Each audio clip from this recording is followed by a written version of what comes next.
사랑과 은혜가 충만하신 하나님, 사망 권세를 이기시고 죽은 지 사흘 만에 부활하신 주님을 찬양합니다.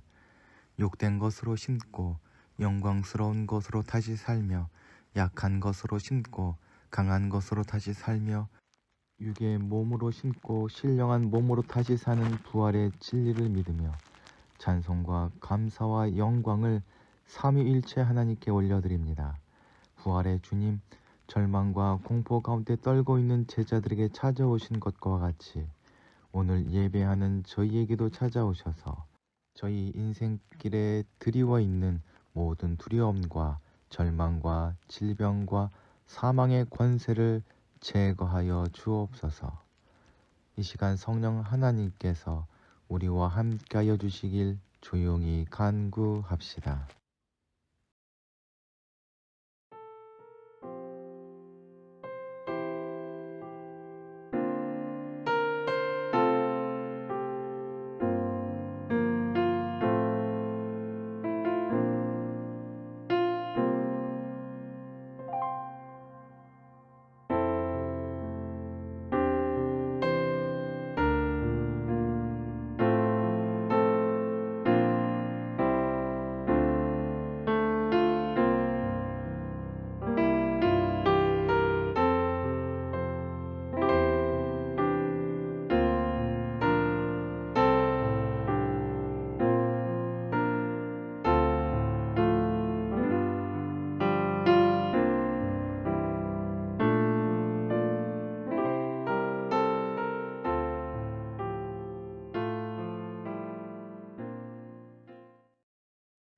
은혜와 사랑의 하나님, 죄와 사망 권세를 이기시고 부활하시어 저희 곁에 영원히 계시며 영원토록 모든 만물을 통치하시는 예수 그리스도를 찬양합니다.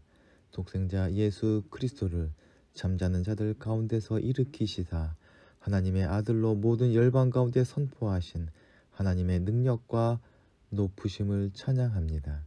부활주의를 맞아 기쁨과 즐거움으로 하나님께 나와 찬양케 하심을 감사드립니다. 죽음을 이기고 다시 살아나신 주님, 부활주의를 맞이하여 감격의 예배를 드리기 전에 저희가 지은 모든 죄를 고백하며 용서를 빕니다. 저희는 부활과 영생에 대한 믿음이 부족했습니다. 그래서 마치 금생이 전부인 것처럼 생각하고 내일 죽을 것이니 오늘 먹고 마시자 하는 어리석인 마음으로 하루하루를 헛되이 살았습니다. 영원한 하나님 나라에 소망을 두지 않고 육신의 욕망에만 매여서 혈과 육에 썩어질 것만을 추구하면서 살았습니다. 거룩하고 신령한 사업에 힘쓰지 못하고 안일한 삶에 젖어 많은 시간을 보냈습니다. 부활의 주님, 저희의 이러한 믿음 없는 행동을 용서해 주옵소서. 저희 중심에 다시 한번 부활의 굳센 믿음을 심어주셔서 이제부터는 신령하고 능력이 넘치는 삶을 살아가게 하옵소서. 아직도 이 놀라운 부활의 소식을 모르는 사람들에게 복음이 전파되길 원합니다.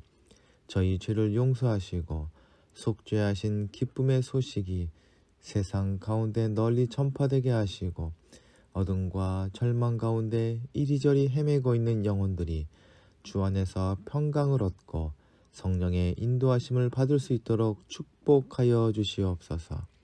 다시 오실 주님을 사모하며 주께서 주신 지상 명령을 끝까지 완수하는 성도들을 기억해 주시길 소망합니다. 때때로 세상적인 어려움과 고난이 올지라도 믿음으로 굳건하게 다시 일어나는 성도들을 축복해 주시고 그들의 삶과 형편이 늘 주 안에서 부족함이 없고 차고 넘칠 수 있도록 복을 더하여 주시옵소서.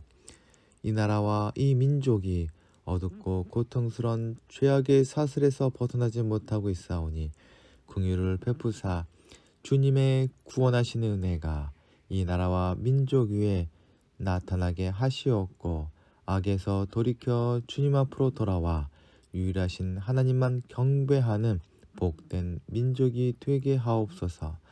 민족 위에 주님의 크고 놀라우신 사랑이 함께 하시길 소망하며 믿습니다.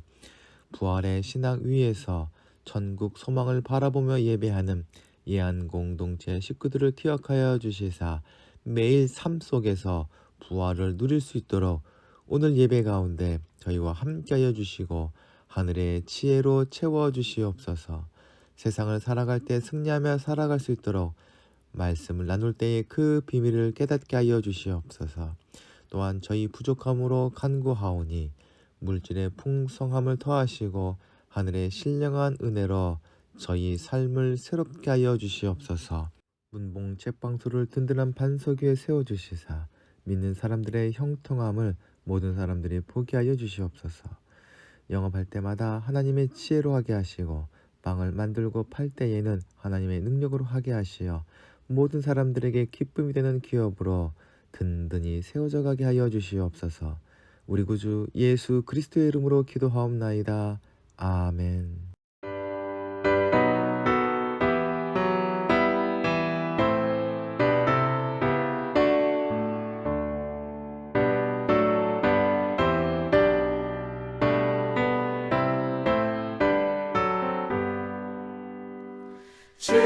즐겁도다 이날 세세의 할말 사망 권세 깨고 하늘이 열려 죽은 자가 다시 살아나와서 생명의 주 예수 찬송하도다. 즐겁도다 이날 세세의 할말 사망 권세 깨고 승리하셨네. 부활하신 주님 나타나시니 천지 만물 모두 새 옷 입었네. 꽃은 만발하고 잎이 우거져 승리하신 주를 찬송하도다. 즐겁도다 이날 세세의 할말 사망 권세 깨고 승리하셨네.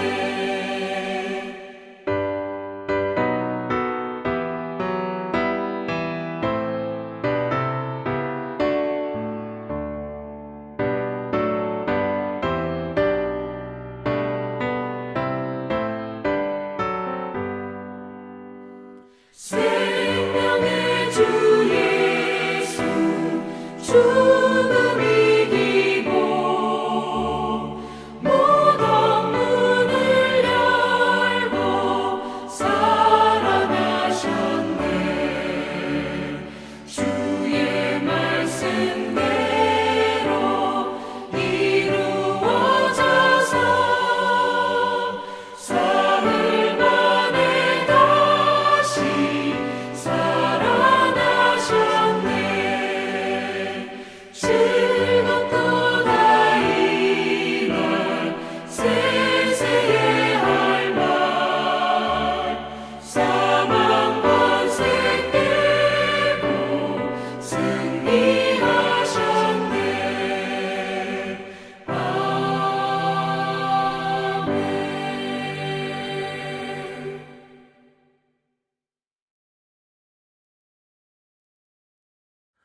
오늘 우리에게 주시는 하나님의 말씀은 요한복음 20장 1절부터 18절까지의 말씀입니다. 주간의 첫날 이른 새벽에 막달라 사람 마리아가 무덤에 가서 보니 무덤 문을 막은 돌이 이미 옮겨져 있었다. 그러므로 그 여자는 뛰어서 시몬 베드로와 예수께서 사랑하시던 그 다른 제자에게로 가서 누가 주님을 무덤에서 가져갔습니다. 어디에 두었는지 모르겠습니다 하고 말하였다. 베드로와 그 다른 제자가 나와서 무덤으로 갔다. 둘이 함께 뛰었는데 그 다른 제자가 베드로보다 빨리 뛰어서 먼저 무덤에 이르렀다. 그는 몸을 굽혀서 고운 배가 놓여 있는 것을 보았으나 안으로 들어가지는 않았다. 시몬 베드로가 그를 뒤따라와서 무덤 안으로 들어가 보니 고운 배가 놓여 있었고 예수의 머리를 쌌던 수건은 그 고운 배와 함께 놓여 있지 않고 한 곳에 따로 개켜 있었다. 그제서야 먼저 무덤에 다다른 그 다른 제자도 들어가서 보고 믿었다. 아직도 그들은 예수께서 죽은 사람들 가운데서 반드시 살아나야 한다는 성경 말씀을 깨닫지 못하고 있었다. 그 제자들은 자신들이 있던 곳으로 다시 돌아갔다. 그런데 마리아는 무덤 밖에 서서 울고 있었다. 울다가 몸을 굽혀서 무덤 속을 들여다보니 흰 옷을 입은 두 천사가 앉아 있었다. 한 천사는 예수의 시신이 놓여 있던 자리 머리맡에 있었고 또 한 천사는 발치에 있었다. 천사들이 마리아에게 말하였다. 여인아, 왜 우느냐? 마리아가 대답하였다. 누가 우리 주님을 가져갔습니다. 어디에 두었는지 모르겠습니다. 이렇게 말하고 뒤를 돌아 섰을 때에 마리아는 예수께서 서 계신 것을 보았지만 그분이 예수이신 줄은 알지 못하였다. 예수께서 마리아에게 말씀하셨다. 여인아, 왜 울고 있느냐? 누구를 찾느냐? 마리아는 그가 동산지기인 줄로 알고 여보세요, 당신이 그분을 옮겨갔거든 어디에다 두셨는지를 말해 주십시오. 내가 그분을 모시겠습니다 하고 말하였다. 예수께서 마리아야 하고 부르셨다. 마리아가 돌아서서 히브리 말로 라부니 하고 불렀다. 그것은 선생님이라는 뜻이다. 예수께서 마리아에게 말씀하셨다. 내게 손을 대지 말아라. 내가 아직 아버지께로 올라가지 않았다. 이제 너는 내 형제들에게로 가서 내 아버지 곧 너희의 아버지 내 하나님 곧 너희의 하나님께로 내가 올라간다고 말하여라. 막달라 사람 마리아는 자기가 주를 보았다는 것과 주께서 자기에게 이런 말씀을 하셨다는 것을 제자들에게 가서 전하였다.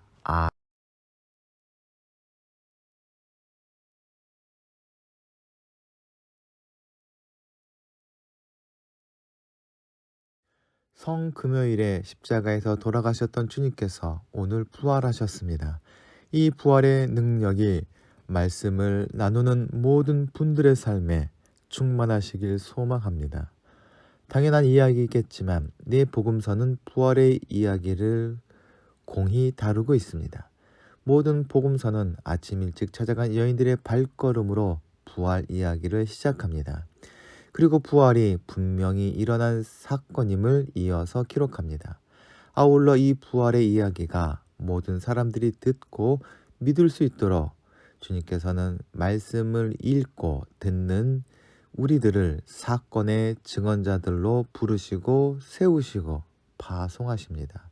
우리 모두 부활의 증인이 될 수 있도록 사도 요한이 기록한 오늘 부활 이야기를 함께 나누고 생각해 보도록 합시다. 예수님의 부활은 기독교 초기부터 신앙생활의 정점이자 교회 절기의 중요한 기준이 됩니다. 교회력에 있어서 부활절은 성탄절, 대림절, 성령 강림절을 정하는 중심축입니다. 그럼 부활절은 언제 그리고 어떻게 정해졌을까요?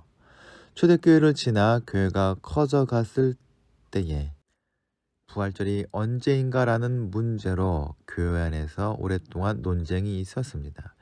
왜냐하면 각 지역 민족별로 사용하는 달력이 달랐으며 그 달력들의 날짜 차이가 무시되기에는 너무나 컸기 때문입니다. 이 분쟁은 콘스탄틴 황제의 중재로 니케아 공의회에서 일단락됩니다.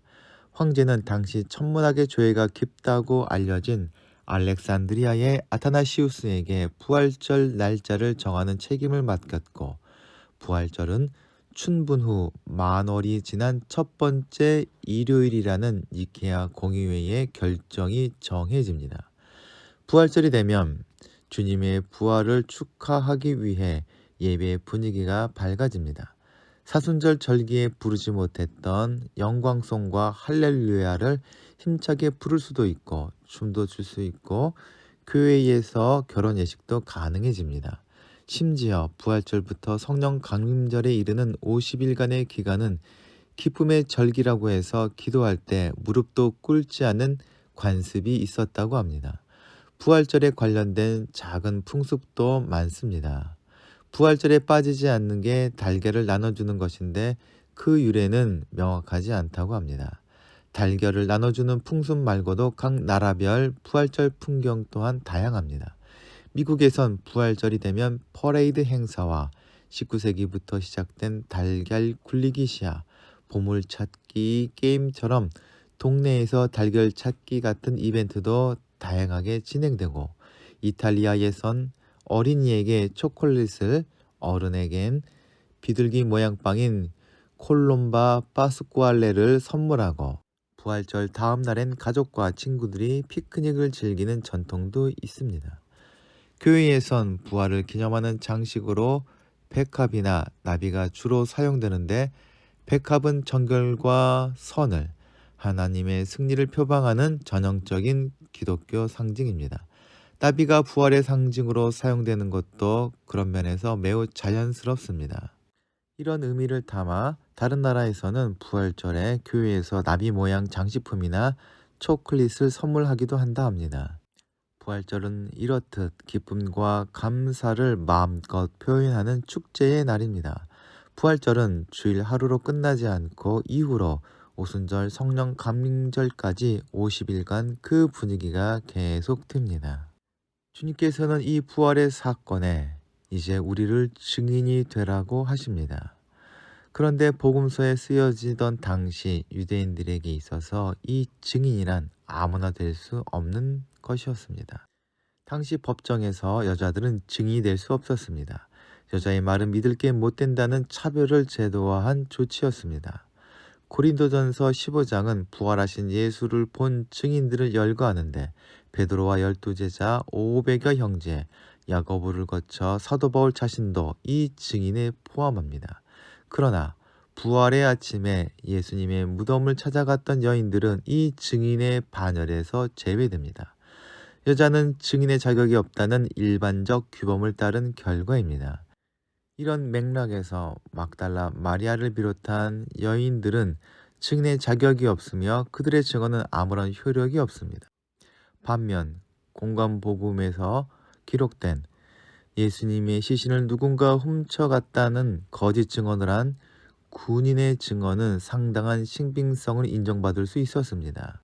법정에서 여자들은 증인이 될 수도 없었겠지만, 만약에 여인들의 증언과 경비병들의 증언의 신빙성을 다투었다면 당연히 경비병들의 진술이 채택되었을 것입니다. 유대 지도자들은 그들을 매수해서 예수님의 시신을 누군가 훔쳐갔다는 가짜 뉴스를 퍼뜨립니다. 그럼에도 불구하고 복음서 기자들은 법정 증인으로 세울 수조차 없는 이 여인들이 그리스도 부활의 첫 증인이라 말합니다. 이들은 유대의 시골이라 할 수 있는 갈릴리 출신의 하찮게 여겨지던 여인들입니다.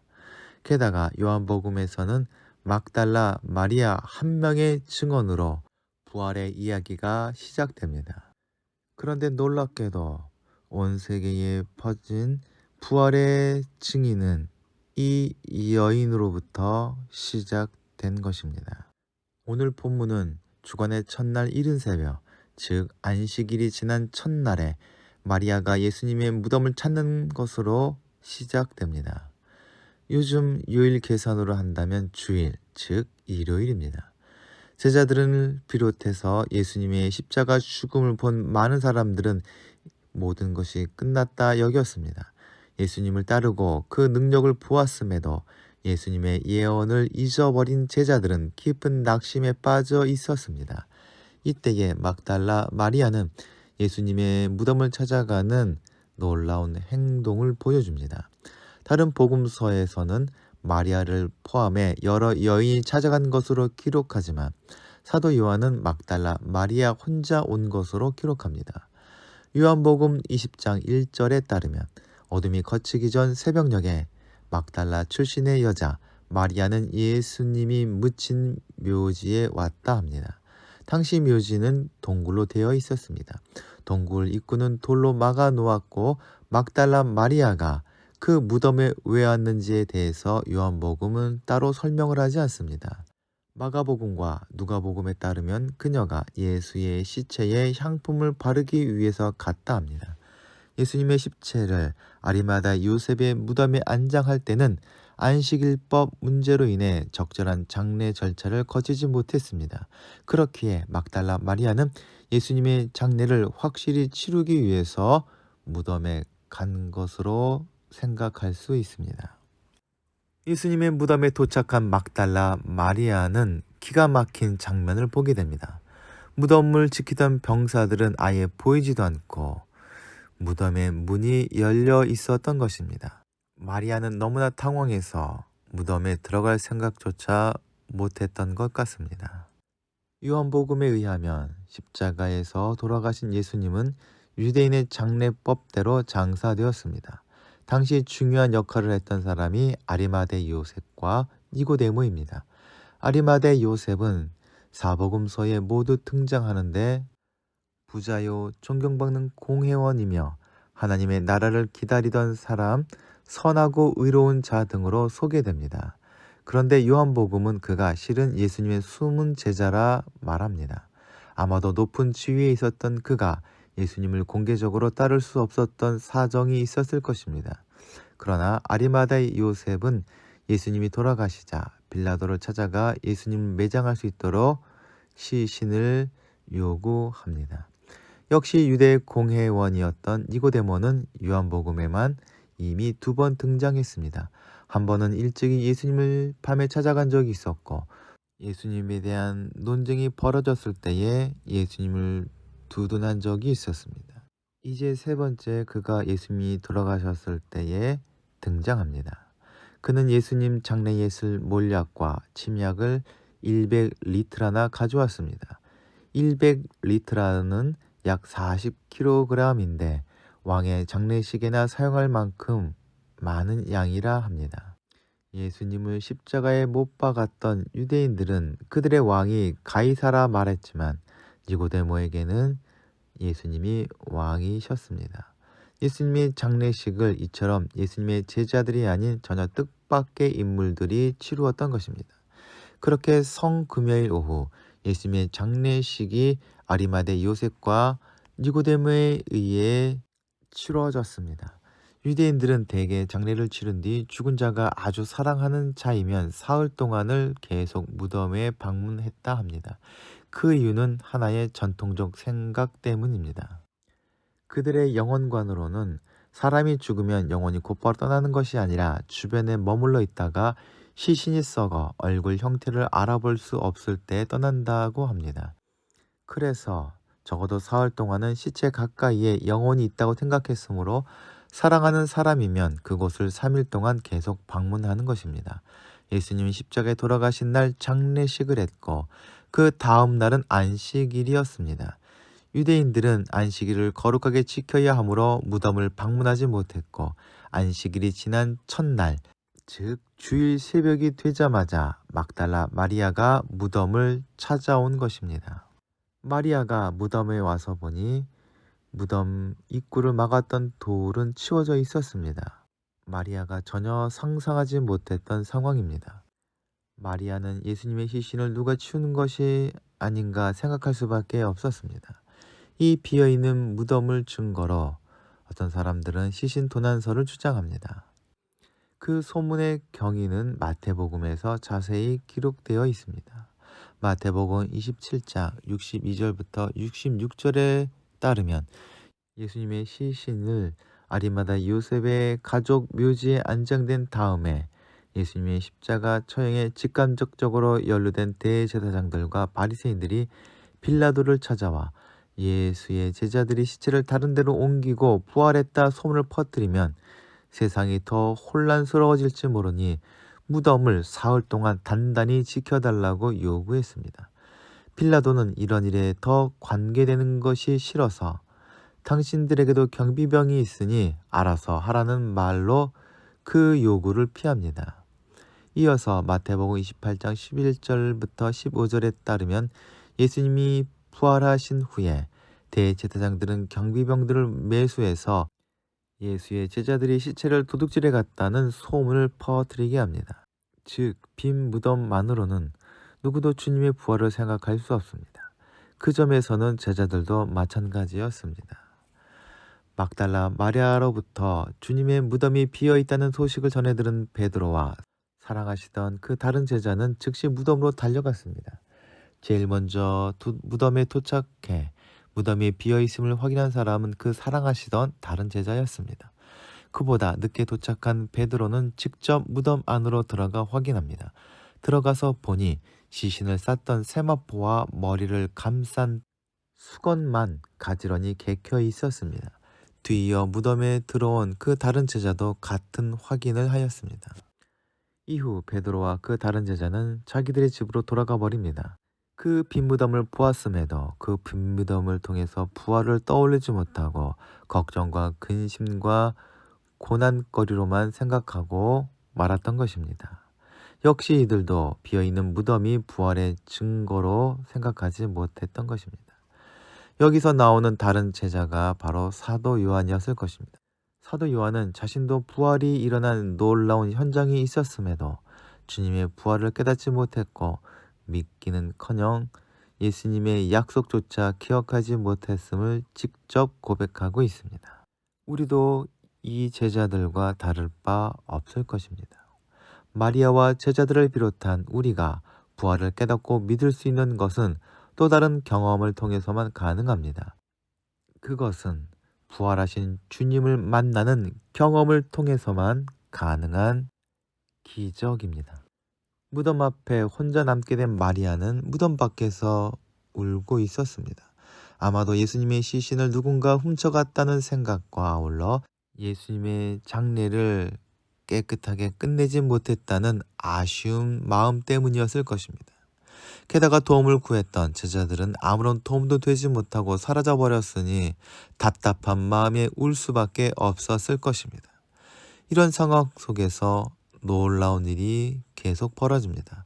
흰옷 입은 두 천사가 시체를 올려놓았던 석판의 위쪽과 아래쪽에 각각 앉아 있었습니다. 그런 모습을 보면 놀랄 법도 한데 경황이 없던 마리아는 갑작스런 두 사람의 출현을 이상하게 생각하지도 않고 오히려 자연스럽게 받아들이고 있습니다. 그 천사들은 왜 우느냐 묻습니다. 마리아는 제자들에게 말한 그대로 사람들이 예수님의 시체를 어디다 옮겼는지 모르겠다 합니다. 갑자기 나타난 천사의 존재를 보고도 마리아는 예수님의 부활을 전혀 생각하지 못합니다. 적지 않은 그리스도인들이 기적이나 신앙적 체험을 하면 신앙이 단단해지거나 강해진다고 생각하지만 실제로 그렇지 않습니다. 뒤이어 마리아는 뒤를 돌아와 보았을 때에 예수님을 보게 되지만 역시 예수님인 줄 깨닫지 못합니다. 주님이 부활했으리라고는 꿈에도 생각하지 않았기 때문일 것입니다. 예수님은 자신을 알아보지 못하는 마리아를 2번 부르셨습니다. 처음에는 앞서 천사들처럼 여인아라는 호칭을 사용했습니다. 이 호칭은 예수님께서 자신의 어머니에게 사용했던 정중한 표현이었습니다. 그럼에도 마리아는 무덤에서 대성통곡하고 있는 자신을 존중히 여기시는 분이 누구인지를 헤아리지 못한 채 도리어 그에게 예수님이 시신이 놓인 장소를 알려달라고 떼를 씁니다. 그러자 예수님은 그녀의 이름을 부르십니다. 울고 있던 마리아는 자신의 이름을 부르시는 예수님의 음성을 알아차립니다. 그제서야 마리아는 부활하신 예수님을 확실히 알아볼 수 있었습니다. 부활하신 주님을 만나게 된 마리아는 기쁨을 주체할 수 없어서 예수님을 안으려 했을 것이란 상상을 해보게 됩니다. 주님은 그런 그녀에게 아직 아버지께로 올라가지 않았기에 만지지 말라고 말씀하시는데 이 말씀을 통해서 우리는 하늘로 올라가시는 것조차 미룬 채 마리아를 만나주신 그 배려와 사랑을 느낄 수 있게 됩니다. 이어서 주님은 제자들에게 가서 자신이 하늘로 올라가야 한다는 사실을 전하라는 부탁이자 사명을 그녀에게 하십니다. 드디어 막달라 마리아가 영광스러운 부활을 증언하는 첫 증인이 된 것입니다. 부활의 신앙은 빈 무덤이라는 사실이나 천사라는 기적을 통해서가 아니라 인격적으로 주님을 만나고 경험할 때에 확실해집니다. 부활의 신앙이란 매일 살아계신 주님과 교제하는 것이며 부활의 증인이란 이 경험을 모든 사람에게 전하고 나누는 사람을 말하는 것입니다. 사도 요한이 자신이 복음서를 기록한 이유를 요한복음 20장 끝에 적어 놓았습니다. 예수께서는 제자들 앞에서 이 책을 기록하지 않은 다른 표징도 많이 행하셨다. 그런데 여기에 이것이나마 기록한 목적은 여러분으로 하여금 예수가 그리스도요 하나님의 아들이심을 믿게 하고 또 그렇게 믿어서 그의 이름으로 생명을 얻게 하려는 것이다. 예수님께서 이 땅에 오신 목적은 우리를 비롯한 이 땅의 모든 사람이 생명을 소유하고 누리게 하는 것입니다. 그 생명은 곧 부활의 생명이요 영원한 생명이자 풍성한 생명입니다. 주님께서 제자들을 넘어 이한 공동체에 바라는 것은 우리에게 주신 바 영생을 소유하되 풍성하게 누리는 것이며 온 세상에 그 생명을 나누는 것입니다. 이한 공동체가 부활의 신앙을 통해서 영생을 소유하고 풍성하게 누리며 나누는 공동체로서 주님의 기쁨이자 하나님의 영광이 되며 세상에 소망을 세우는 공동체가 되길 간절히 소망합니다. 다 함께 기도하시겠습니다. 사랑과 은혜가 충만하신 하나님, 주님께서 십자가에 달려 죽으신 지 사흘째 되는 날 새벽은 여전히 어두웠습니다. 제자들 중 누구 하나 주님의 부활을 믿지도 못하고 그 약속을 기억하지도 못했다는 사실 앞에 저희 부끄러운 모습을 돌아보게 됩니다. 마리아를 만나셔서 부활의 소망을 깨우신 것처럼 이 부활의 아침에 우리도 깨우쳐 주시옵소서. 저희를 만나 주시고 동행하시는 주님을 깨닫게 하시사 저희가 가진 하늘의 영원한 생명을 풍성히 누리고 세상에 나누도록 하여 주시옵소서. 우리 구주 예수 그리스도의 이름으로 기도하옵나이다. 아멘. 함께 공동체의 고백을 하시겠습니다. 하나, 우리는 문제가 있습니다. 둘, 문제에는 끔찍한 대가가 있습니다. 셋, 하나님은 해결책을 가지고 계십니다. 넷, 그 해결책은 믿음으로 누립니다. 지금은 길과 진리요 생명이신 우리 구주 예수 그리스도의 은혜와 세상을 이처럼 사랑하사 독생자를 주신 하나님 아버지의 지극하신 사랑하심과 성령님의 감화 감동하심과 새롭게 하심이 이 시간 머리 숙인 이한 공동체 식구들과 가정 위에 이제부터 영원토록 함께하여 주시기를 간절히 축원하옵나이다. 아멘.